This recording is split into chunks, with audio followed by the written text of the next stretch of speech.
তো দেখো এই যে রোধ, এটা রোধটাকে আমরা যদি পরিমাপ করি তাহলে কত পাচ্ছি দেখে নাও। আমরা পাচ্ছি 20 ওম। এটা হচ্ছে কি 20 ওম রেজিস্ট্যান্স, এটা হচ্ছে 20 ওম।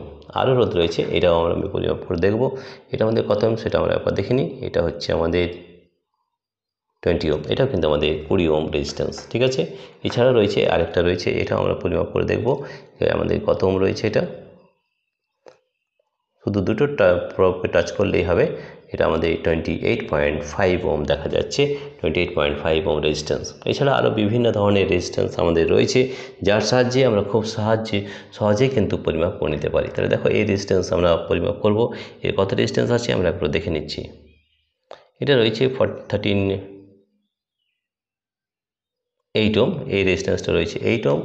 এছাড়াও আরও রোধ রয়েছে, সেটা আমরা দেখব পরিমাপ করে যে কত তার রেজিস্ট্যান্স। দেখো আমরা এখানে পরিমাপ করছি, এটা হচ্ছে 11 ওম, ঠিক আছে, এটা হচ্ছে 11 ওম।